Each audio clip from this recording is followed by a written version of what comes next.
What did you think? Did you think it was a little risky? I like doing a little bit of risky things because life is a risk. Okay. You can't live your life, just going the safe route all the time. Without taking risks in life. You gotta learn to fail sometimes to realize, okay, I messed up here. So for the future, I won't do this. I do this. Okay.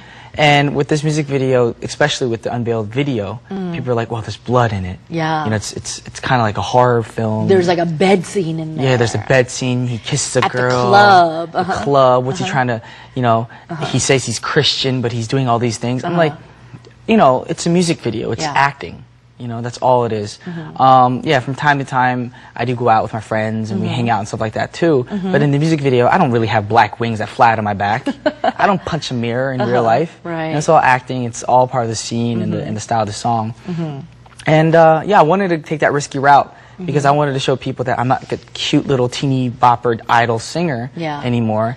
I'm maturing, and even though I matured a while ago, because back, in the States, a 21-year-old artist can do something like this. That's right. In Korea, a 21-year-old artist is still looked at as a teenager. I see. So I had to be very careful about it, but I'm at a point where I'm just like, you know what? I can go this route, and I want to be risky. Yeah. I call myself the male version and the Korean version of Lady Gaga. Is that right? That's who I am. A male version of Lady Gaga. Because I was born this way, baby. Poker face. Exactly. Okay. We're going to go ahead and actually take a look at a clip of your unveiled music video. So let's go ahead and take a look at that.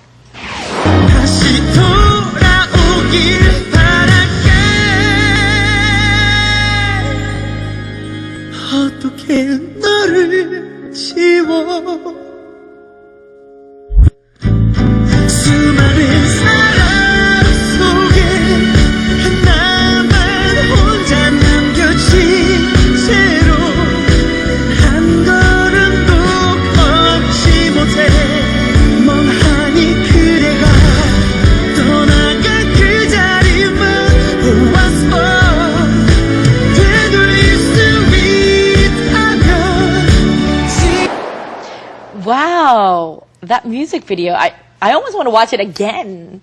Now tell me, how many times did you watch that music video?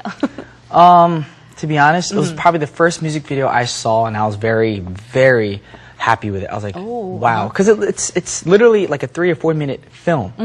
It's like a movie. Exactly. It's got the love scene in it. It's got its romantic part to it. Then it's got the little horrific like background and me punching, like being a man and punching the mirror and blood and stuff like that. So I was actually disappointed that it was too short. I wanted to do like a Michael Jackson Thriller type mini music video where it's like a short film. So here's Brian Jew's new music video, 3 hours long. You're Not sweating. that long. You're still dancing. I don't want that long, but I mean, a certain length where people can actually, I can actually express the video better. Well, we know that's not the Brian Jew that we know Brian Jew is. And I punch mirrors all the time, girl. Don't get me wrong. 7 years, 14 years, 21 years. But tell us, what did you feel like, because you were actually acting in the music video. So tell me how that felt like, acting instead of singing in it. I don't know. I guess before, when someone wanted me to act in videos and on stage, it was a very awkward moment. Like, how do you act? How do you get into the character?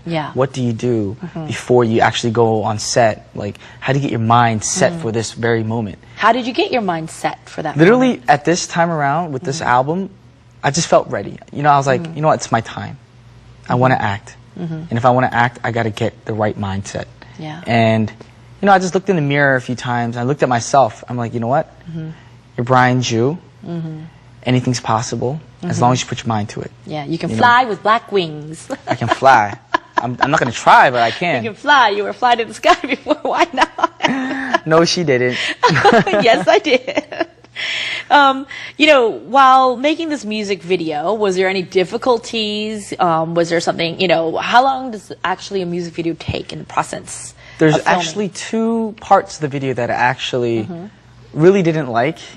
The scene on the rooftop when I have a wife beater on, just the white wife beater, and I'm sitting there crying. It was so cold that day.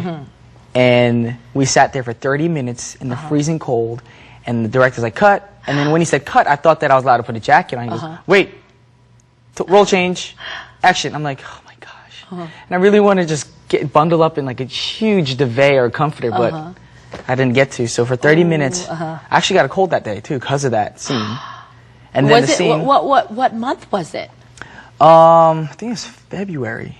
Wow. Yeah, it was pretty cold. And it was pretty cold in the winter months, you know, before, definitely. And also the other scene that I didn't like was the part where I punched the mirror. Because I actually did break my pinky that day. Whoa. So it took about a month and a half for it to recover. So. Wow.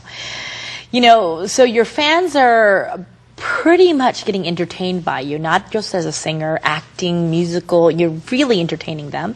And I hear that you have fans internationally, and I hear that you really do take care of your fans, that you don't just, you know, okay, yes, I have fans. You know their names. Some of them you even chat with, you know, on a social chat, and things like this, international fans. So tell me a little bit about that.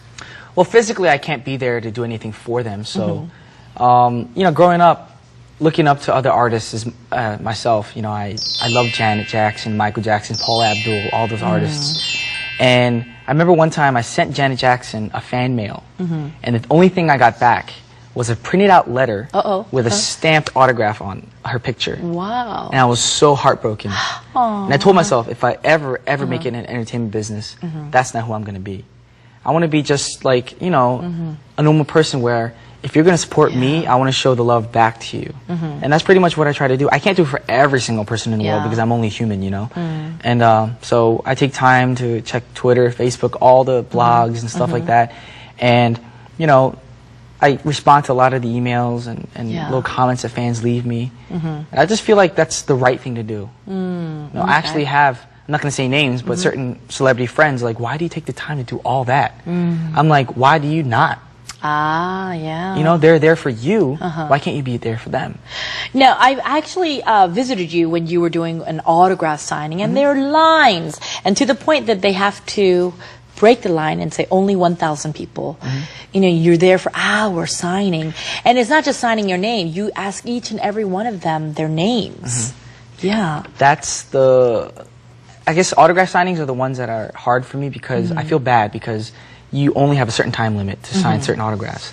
And fans always want a certain message, a special little greeting. Like, can you write this for me? Can you write that for me? Or sometimes they ask you, can you write it for my uncle, my cousin, my father, my brother, I would my love dog? to do that. But then, you know, the only thing I can say back to them is, you know what, I would if I had the time, but there's a line of people. Yeah. So please understand that I can't do it right now. Right. Please don't be upset.